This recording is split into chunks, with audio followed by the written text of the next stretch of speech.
Welcome everyone to today's webinar. Our goal is zero harm in the OR. On behalf of Becker's Healthcare, thank you for joining us.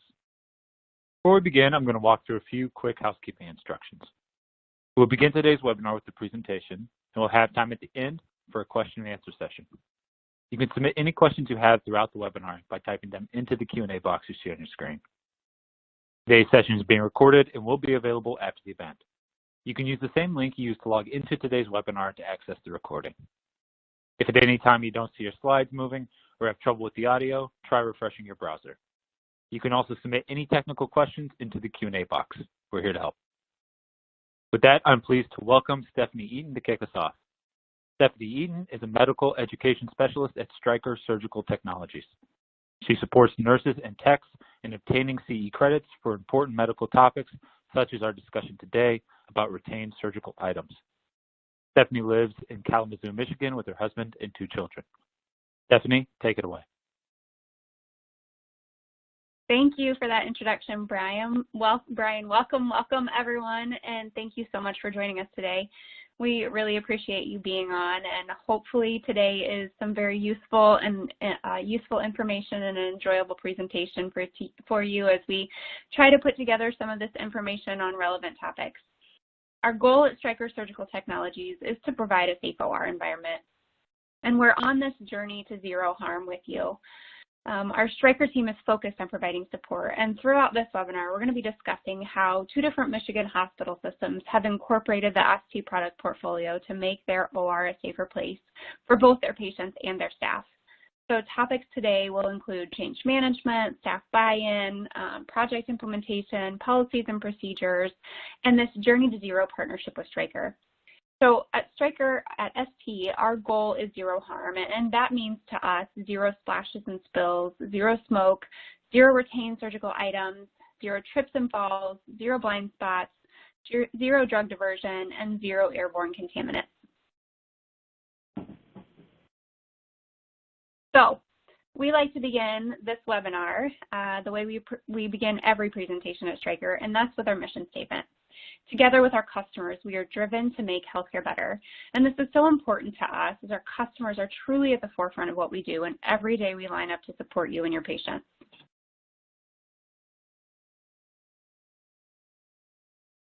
Each day you walk into the front lines relentlessly caring for your patients, even to the point of sacrificing your own wellness and safety.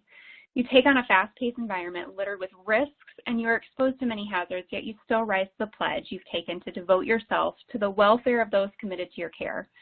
Your dedication and selflessness are the inspiration behind our drive to create solutions that improve your safety. We've observed the risks, challenges, and unintended outcomes you encounter in the operating room. Zero doubt your operating room is focused on zero harm for everyone who steps inside it. That is why our technologies are designed to be a safeguard, offering you a partner you can count on in the OR, a partner that can encourage and promote a culture of safety by prioritizing this zero harm.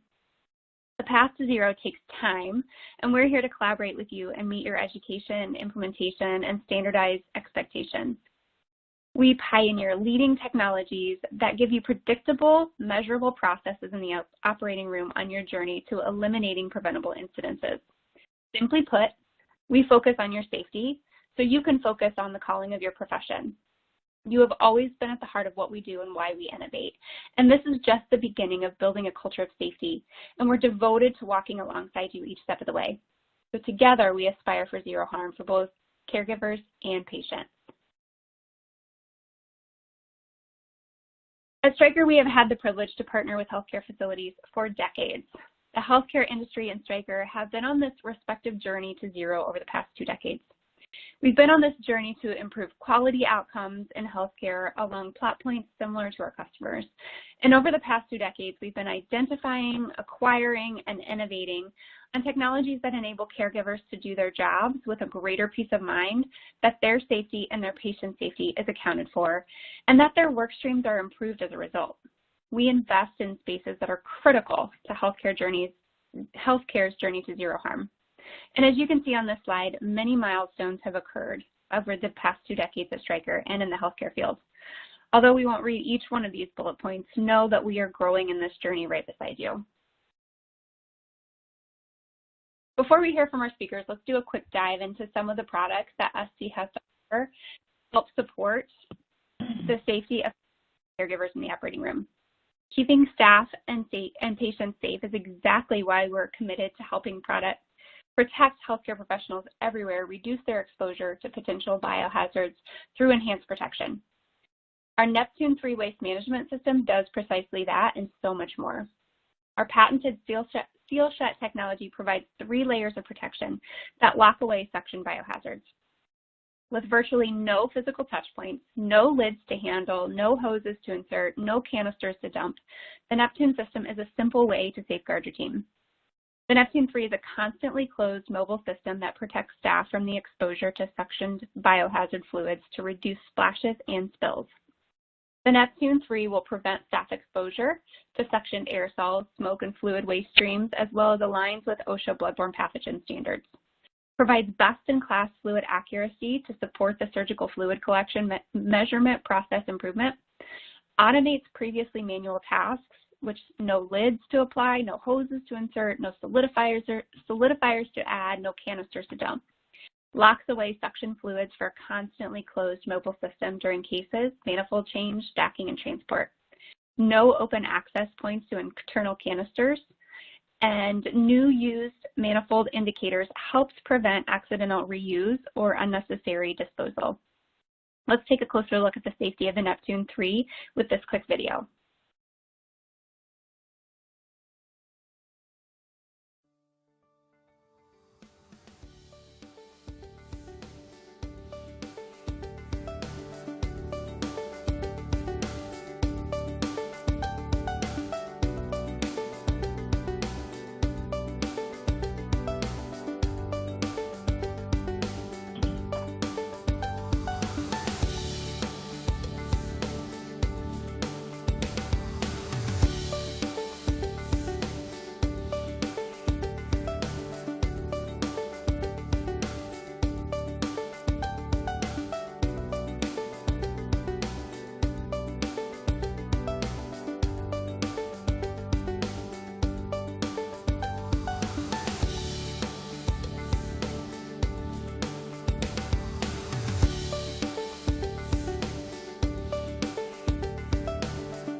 That video said it way better than I could, and not to mention you got to take a break from me listening to me speak, but I am a visual learner, and so I always appreciate when you can see the items that are being discussed, so hopefully you enjoyed that video too.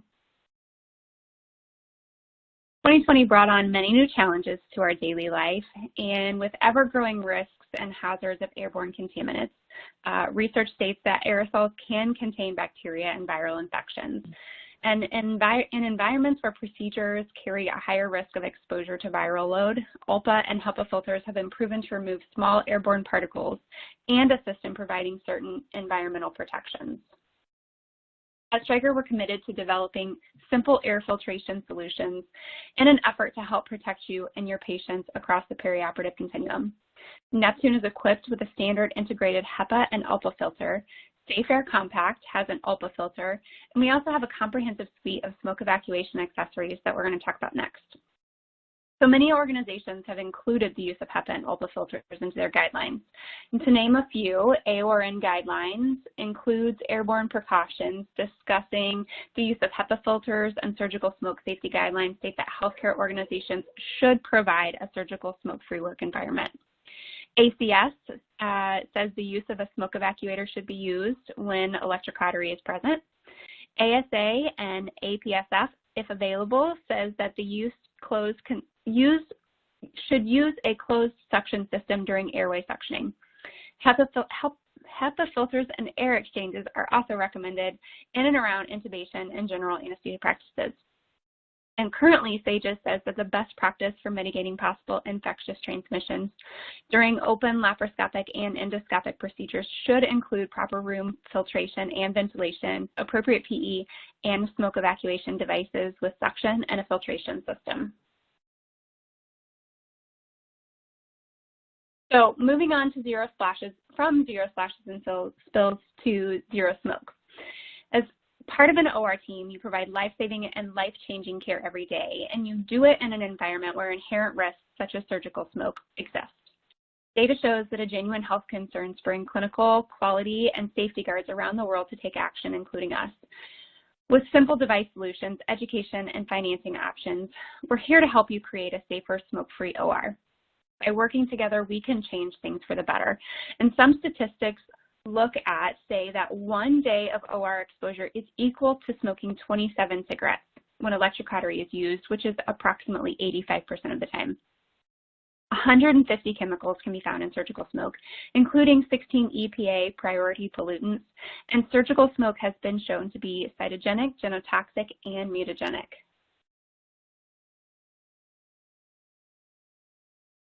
Data shows that surgical smoke particles can travel 40 miles per hour and multiply by more than 1 million particles per cubic foot in 5 minutes. That's why professional organizations advocate for the on-tip smoke evacuation directly at the surgery site. And to achieve this, we offer the Neptune Safe Air smoke evacuation pencil in both standard and telescopic. Safe Air is fully integrated suction with a power cord that is light and pre-stretched for ease of motion and tangle-free cord management. The 2-in-1 monopolar pencil is an easy, efficient way to perform smoke evacuation and electrosurgical cutting and coagulation that captures smoke and potential hazards that it may carry. Last zero we're going to talk about today is zero retained surgical items. And to start, what are retained surgical items? The Association of Perioperative Registered Nurses, or AORN, released the guidelines for prevention of retained surgical items effective in January 15, 2016. New guidelines are going to be released this fall. Aorn Guidelines define a retained surgical object as a surgical item that has unintentionally remained in the patient after an operation or an invasive procedure. An RSI is a serious preventable medical error with the potential to cause the patient great harm. The guidelines emphasize the importance of using a consistent counting process and the ability to minimize distractions, noise, and interruptions during that time. The statistics surrounding retained surgical sponges are staggering. For several consistent years, it has been the #1 never event, occurring 11 times a day. It is said that every 1 in 6,000 surgeries contain an RSS, and sponges make up 70% of that item. Keep in mind, statistics are heavily underreported because only 26 states require that the hospital publicly announce this information. Taking readmission costs, payouts, and legal fees, the average cost to a hospital of an RSS is $600,000. Studies have looked at cases involving retained sponges, and the results were astounding, finding that 88% of cases involving an RFO had a correct count. The surgical team thought that they had the correct count when in fact they didn't. So what's interesting to note from a statistic is that if you look at all of the patients from the study where sponges were intentionally left behind for wound packing and remove them from the sample population, that 88% statistic jumps all the way up to 99%. So 99% of the time there was a retained sponge, it's due to a false correct count. Staff would never willingly leave the OR knowing that the count was incorrect. And what this study tells us is that correct counting errors are due to the human component, that humans are programmed to creating shortcuts, and that we innately make mistakes. Policies and procedures can change and possibly improve the outcome, but the human element cannot be removed. As we're about to take a peek into our SurgiCount Plus system, I want to highlight this study from the Mayo Clinic. And as you can see, before implementing SurgiCount, they were having a retained surgical sponge every 14 days. Policies and procedures helped by reducing that number to 1 in every 64 days, but that didn't eliminate the problem. And after implementing SurgiCount, they had 0 retained surgical sponges with no additional time added to procedures. In these critical moments, nurses need a product that delivers 0 retained surgical sponges and peace of mind. So introducing SurgiCount Plus, which is released in July of 2021, keeping all the things that people love about SurgiCount, but giving them so much more. SurgiCount Plus was thoughtfully designed with nurses in mind, and as a comprehensive solution, SurgiCount Plus is the second set of hands to help your team. They'll help you count and scan with confidence, save time searching for sponges, and simplify the workload through EMR and QBL features. SurgiCount Plus delivers peace of mind from open to closed. The SurgiCount Plus system offers a workstation, Read of the Reader, and a tablet. Our sponges, gauze, towels, and laps come in ultra-high RFID. As well, all information is placed securely in the URT, which can store the data and provide proof if there was ever a question if a retained surgical item was left behind. Now the SurgiCount tablet that has intuitive touchscreen designs, a barcode scanner, Wi-Fi and EMR connectivity, audible prompts with volume adjustments, as well as a visual animation cue that will assist staff in the process.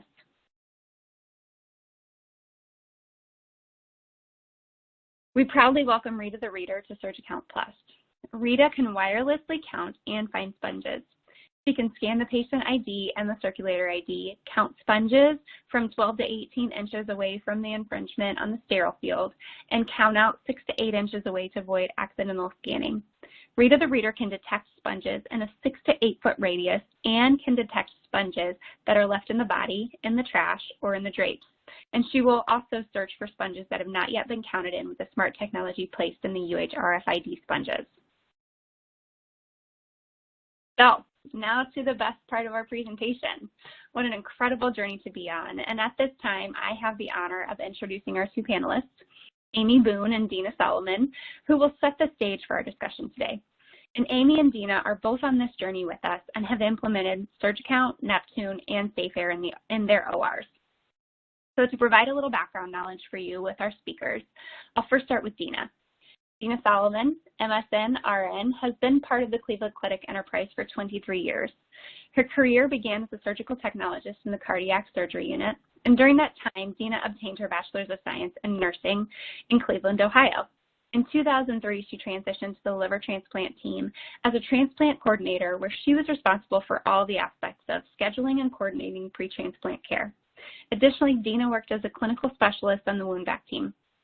In 2012, Dina began her career in leadership as the assistant nurse manager for the surgery center, and in 2013, she returned to the inpatient setting as the operating room digestive disease surgical institute nurse manager. She has been instrumental on several process improvement projects, and she has made many positive service line outcomes. She's had many service line outcomes. Dina completed her Master's of Science in Nursing Leadership at Grand Canyon University and has represented Cleveland Clinic as a speaker at several national nursing conferences. Most recently, Dina has been named the Director of Surgical Nursing on the main OR at the Cleveland Clinic. Now on to Amy Boone. Amy, MBA, BSN, RN, has been a nurse for 35 years with a varied background of med-surg, ICU, oncology, and emergency department until she reached OR, which is where she said she found her passion. She found the OR to be a place when she felt the most at home and to obtain personal and professional growth. Amy spent her early OR years in adult and then pediatric cardiac surgery and then made her way up through leadership. Amy has been in a progressively advanced OR nursing leadership position for the last 18 years and has become very passionate about advocating for patients and nurses. She works for Cleveland Clinic, Riley Hospital for Children, and is now the Systems Director of Perioperative Services at UH since 2015. Thank you so much, Amy and Dina, for being here with us today and sharing your experience and expertise. Absolutely. So let's get started. I'm going to pose my first question to Amy. Let's kind of, Amy, go through some things with you. So first, first question for you to answer is, what does the culture of safety mean to you, and why are you so passionate about it? You know, I think the culture of safety is really about growing your team to be focused on the safety of the patient. You know, we often talk about having this culture of speak up. If you have a question or a concern, you stop the line. I think that's really what the goal is, to prevent zero harm, that the team feels valued and that their input is absolutely appreciated when it's given. So it's really about protecting our patients, protecting ourselves, but making sure that we provide the safest environment possible for our patients. What progress have you seen or have you witnessed over the last few years around this culture of safety? So much. You know, I think we've become a much more transparent healthcare environment. I mean, we've all seen videos and case studies where things didn't go well and concerns were raised and at some level ignored and harm occurred. So I think we've gotten to a point where we've brought enough of those unfortunate and sometimes tragic issues to light, where people are really focused on talking about it, removing the shame and judgment, and just talking about what we can do to provide a safer environment for our patients. And I think that's really crucial in this day and age, that we are much more focused on eliminating those potential harm events and making sure that our patients are safe. Definitely. So obviously at UH you found that there was a big need for zero smoke, zero ROSSs, zero splashes and spills. How did you determine what initiatives were most important for your hospital, and how did you kind of walk through that process? Well, I think we went, you know, so I think part of our focus has to be where we're causing harm. And it's difficult to really talk about that with the exception of the fact that you have to, in this environment of transparency, you have to really focus on where you're not hitting the mark, where are our gaps. So that's really what we've kind of done, is focused on where our issues are, and then as those never events are eliminated, then kind of, you know, the fruit gets a little higher on the tree. So we focused a lot on the stuff that was obvious initially and have then moved on to the stuff that's a little less obvious, a little more insidious, really, like the surgical smoke. We don't have a lot of issues when it comes to people actually being injured or claiming injury at this point, but that doesn't mean it isn't still an issue. So we've gone after that as a result of kind of getting through the lower fruit, and now we're at the higher parts of the tree. Great. Now, I'm going to turn it over to you and kind of ask you the same question. So first, what does culture of safety mean to you? And tell me why you are so passionate about it, especially at Cleveland Clinic. Sure. You know, a culture of safety is so important in our practice.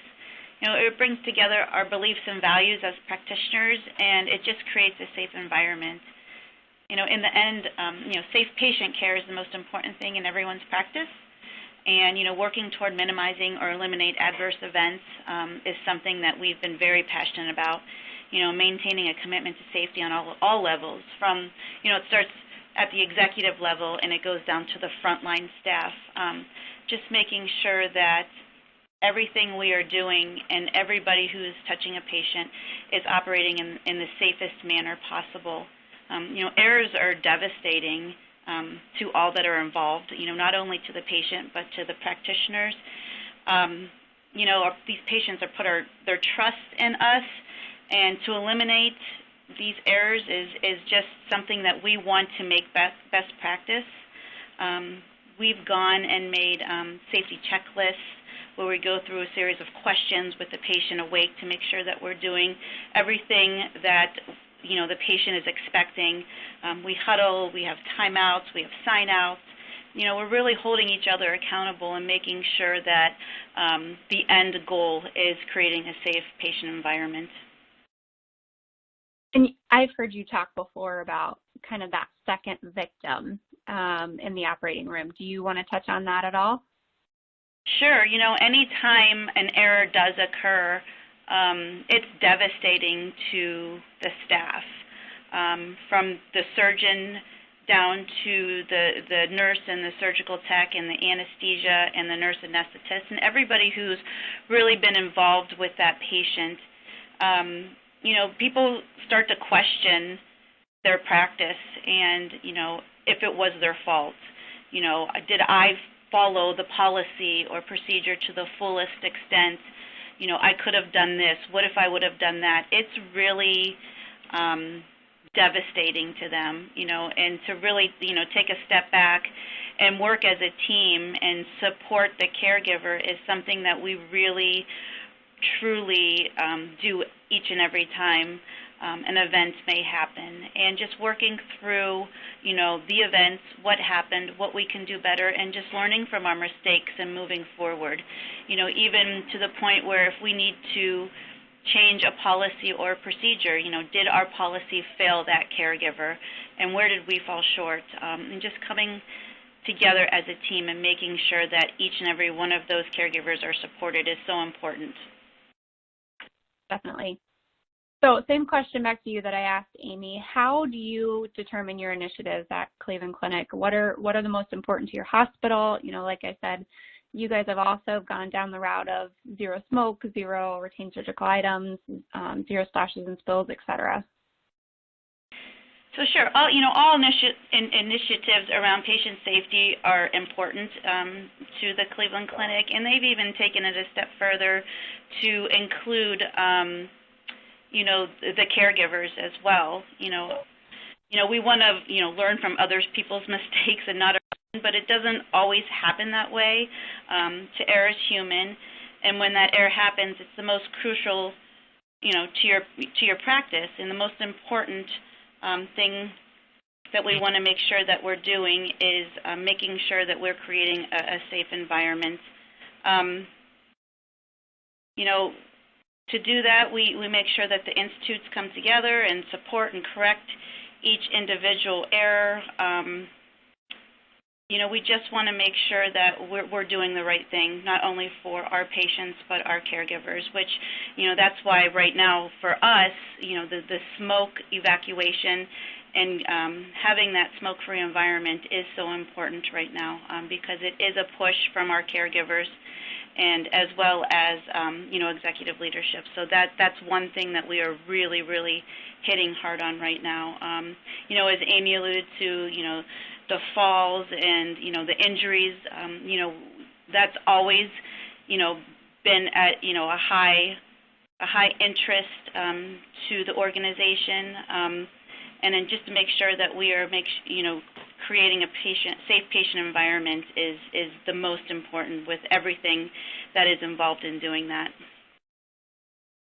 Thank you, Dina. I appreciate that. Amy, so let's talk specifically for a moment just about smoke evacuation. I know you and Dina both spoke on a very powerful meeting that we had with Ohio nurses this past weekend. So I know, Amy, that you've made a lot of big changes at UH. Why are you so passionate about going smoke-free? And can you talk about how your institution decided to go that route and walk us through that process? Sure. So this is definitely not something I started feeling passionate about at UH. I felt pretty strongly about this from the beginning of my OR career, and so when I realized that there was a way to prevent injury for our team and for our patients by evacuating smoke, surgical smoke, I think it became very obvious that this was something we needed to do. This isn't the first place where I've implemented a smoke-free environment. We did that, years ago. But when I got here and realized that we weren't doing that, I obviously became very concerned. So we have an annual safety conference, and during the planning for that, I simply said that, this was one of the things that I really wanted us to focus on.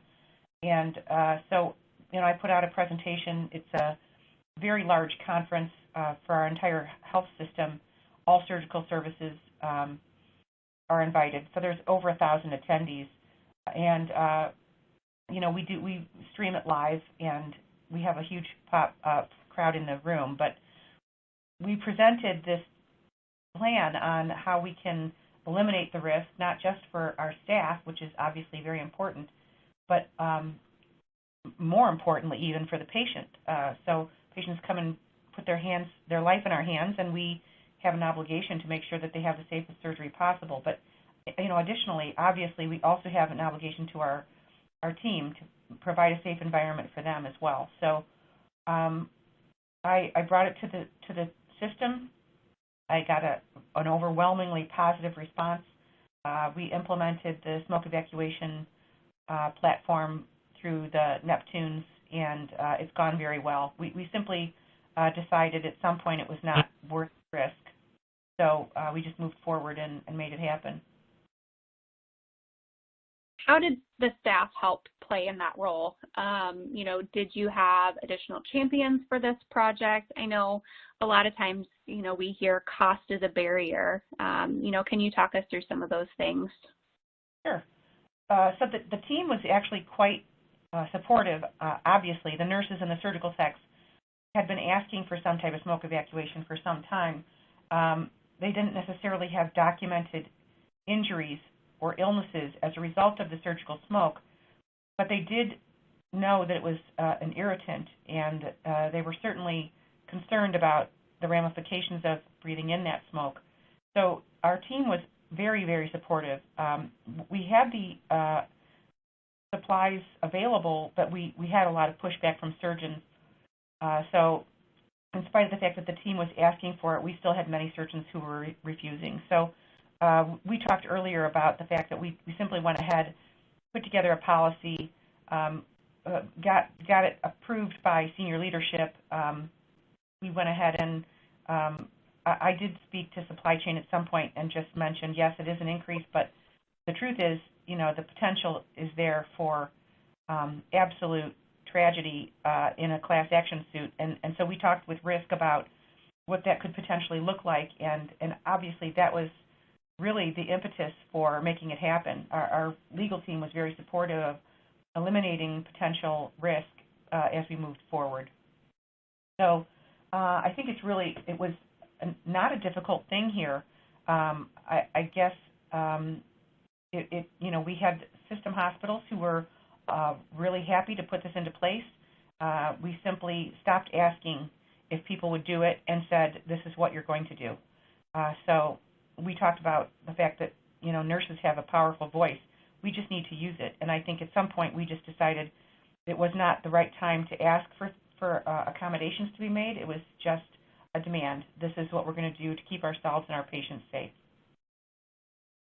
And I think a comment I've heard you make before was it's not a matter of cost for doing it. The matter of cost is if we don't do it. And I think that's just such a powerful comment. Right.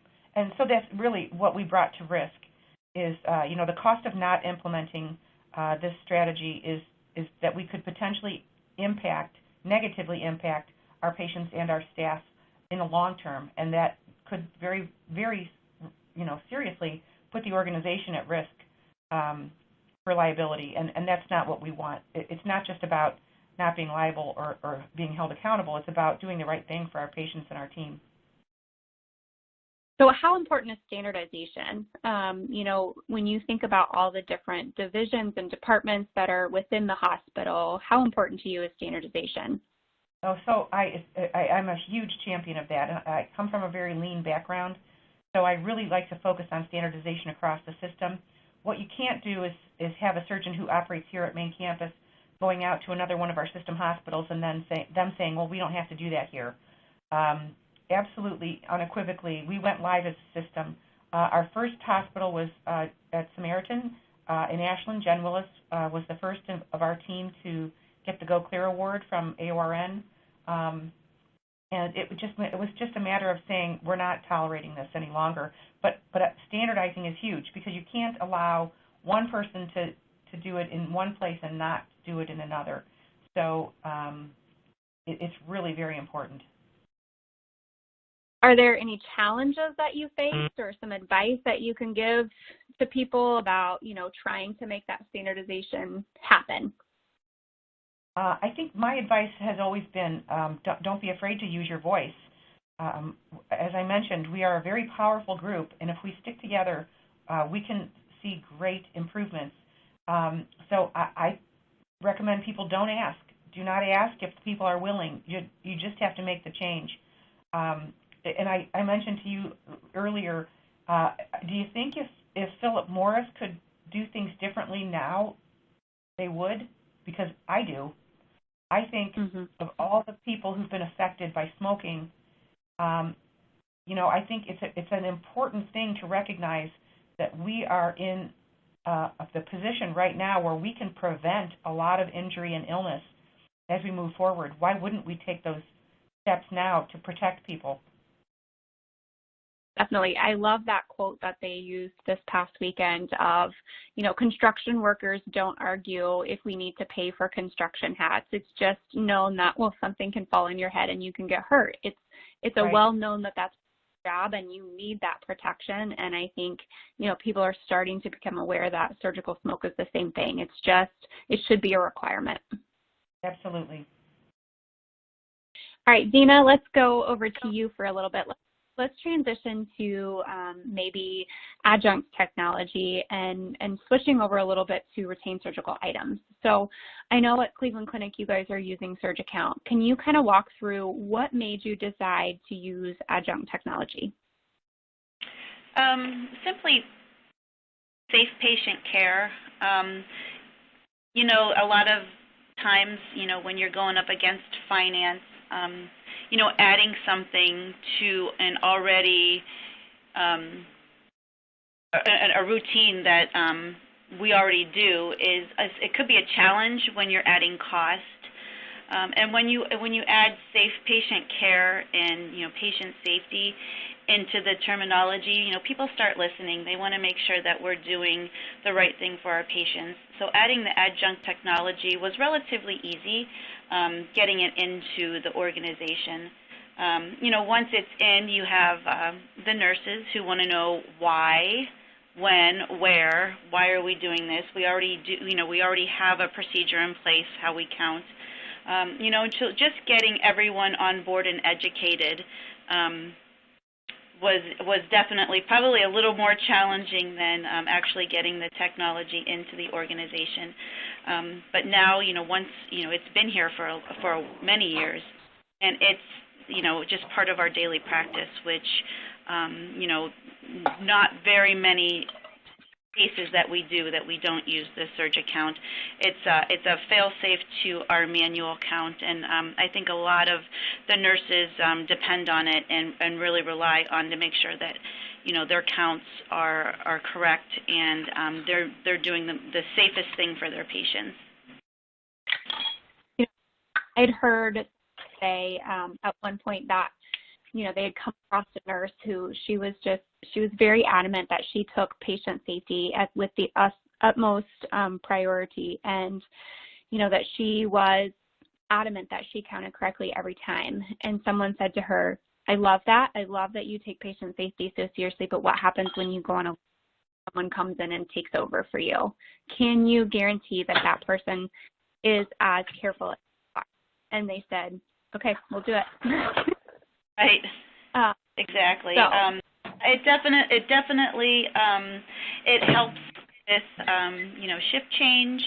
When you first get something like a new technology added to the surgical procedure, oftentimes they think it's going to take more time. Surgeons want to get done.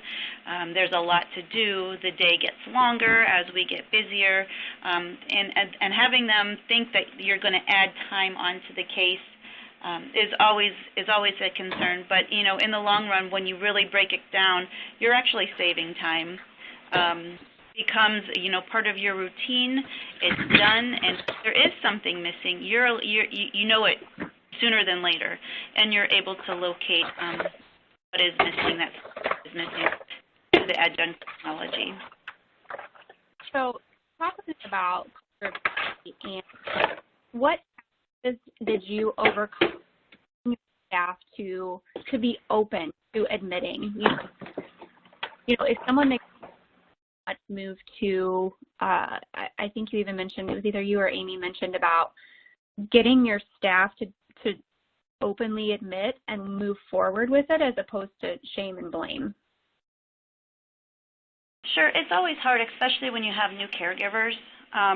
We're hiring a lot of new grads right out of nursing school, and they don't have experience behind them, and especially when you get them into the operating room, it could be a very intimidating environment. And your surgical team that's been there for many years and doing, what they do is very confident in what they're doing, and some of the new caregivers aren't. And it takes time. It takes, a lots of orientation and practice, to become really sufficient in your job. So getting those caregivers to speak up, it can be a challenge, but just allowing them to understand that they're supported and we work as a team, and each and every one of us has a voice, and it is our duty to stop the line. A lot of some of the new nurses and even some of the seasoned nurses, they're afraid to be wrong. But to say something and be wrong and understand, what is going on is better than having an error. And just to allow them to understand that they are supported, and it is our job to be a patient advocate and stop the line. And I really feel that working as a team, sometimes surgeons can be difficult, but I truly believe that we are all there for the same reason, and they do appreciate the fact that we can stop the line and speak up and work as a team, and everybody has a voice. Absolutely, definitely, 100%. I agree with you. I think, especially in terms of talking about surgical smoke, sometimes surgeons get a bad rap, but really, if you think about it, they care just as much as we do, and they care about patients, and they care about, Sure. the staff that are in just as much as the nurses do. I think that's important to remember, too. Absolutely, especially, we're a very busy center. We have subspecialties in the operating room, and we break it down in teams, and these surgeons and nurses are working together daily. So they become very close-knit team, and, they respect each other's opinion, agree to disagree, and just work really well together. It's nice to see. Amazing. Thank you. Amy, I'm going to kick it back to you again. So you mentioned about policies. What policies did you put in place at your facility when you were implementing, one of these three products? You pick surgical smoke, retained surgical items, Neptune, choose how did you decide what policies to put in place, and how does that look? I think, it's important when we tend to address issues of non-compliance with a policy. So if we see pushback in some of these areas, that's where we tend to put a policy. Because I think many surgeons especially are focused on, well, where's the policy? And as soon as you can provide that, the feeling is much more, it's a little easier for them to swallow. Oh, okay, well, there's actually a policy that's put in place that says I have to do it this way. So that tends to be, it's very individualized, and it's just based on our experience. But where we find that there is pushback or resistance or non-compliance, for a not great term, I think we have addressed that by adding a policy. So we've been very fortunate in that we've had no real issues getting most of these policies implemented. It's just one of those things where it's just a just do it, as opposed to, trying to tweak and address smaller issues. I think the most important thing is that you use your voice and you make it very clear that this is what you will accept and this is what you will not accept.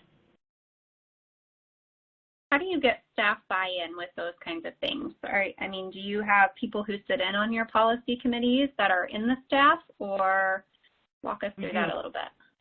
Yeah, so in general, I think it's always important to bring the why. So our team has been very supportive, especially of any initiative that provides them with a safer environment. So obviously they want their patients to be safe, and then in addition, we can say, well, you're going to be safer with this as well, or your license is safer. So I think we have really seen great support from that. We have a pretty significantly robust policy and procedure committee. It involves our education team, our leadership team, and then members of our shared governance committees. So if it's an OR policy, we have nurses from the shared governance committee attending, and then they can take those updates back to the team as well, so that they know what we're working on and why we're working on it. So I think the why is so crucial in getting staff buy-in, and once you start to help them understand the way that this will protect them, whether it's protecting them physically or protecting their license, or as Dina mentioned, it's so significant, that second victim. No one wants to be that person who created an error, who injured a patient, and so making sure they understand that this will prevent that from happening, so that you don't have to go home tonight and lose sleep about the fact that you may have caused a negative impact for a patient. Definitely.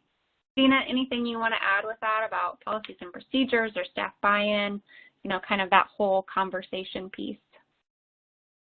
Yeah, like I said before, I think it's very important to allow the staff to understand why you're implementing something into their daily practice, how it's going to benefit them and how it's going to benefit the outcome of each, procedure or patient that they take care of.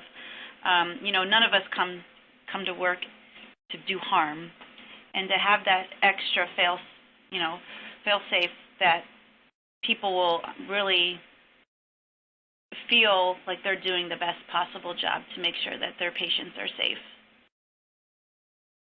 So, Dina, as we're kind of wrapping up here, if you could give advice to people that are on for a takeaway from here, as we close out this portion, what final comments would you like to make, or things for people who are either just starting this journey or maybe just in the thick of it? What advice can you give them or take away from today? So if you're looking to implement an adjunct technology for counting, education, literature, representation from the company that you are going to put in place is so important. Just don't. For me, in a big institution, it's hard to go all in at once.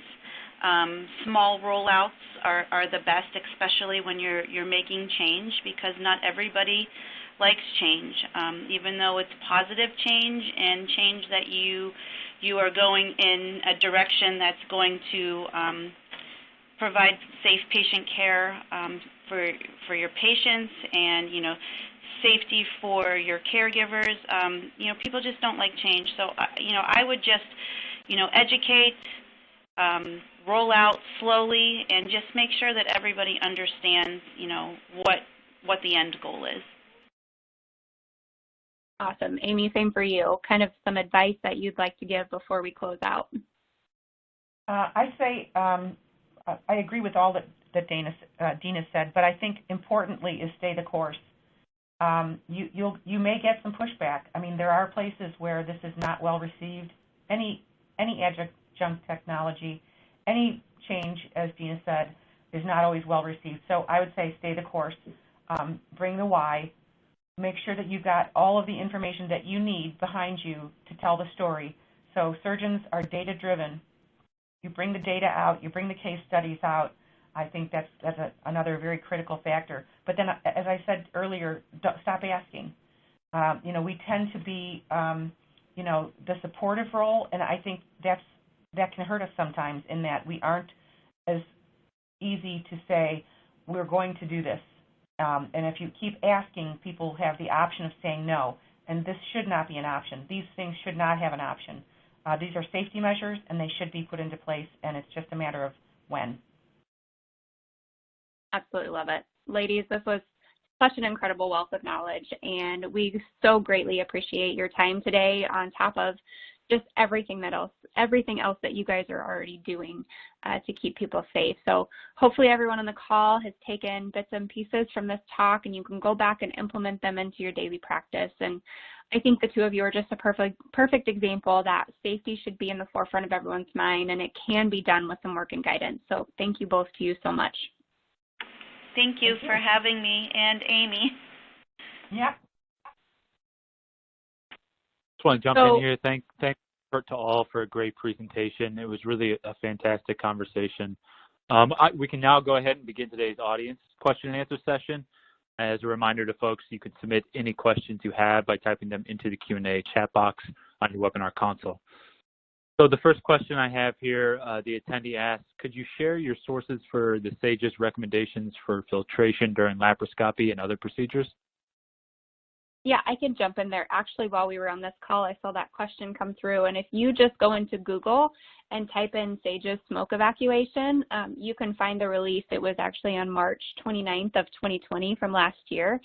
It'll be the first few pop-ups that come in, and you can see that, that recommendation. Excellent. Thanks for tackling that one. This next question will allow this group to sort of revisit some of the stuff that was discussed earlier on in this presentation. So the attendee asked, what are a hospital's biggest challenges in going smoke-free? I think this is a great opportunity to open it up and let folks just weigh in and revisit this.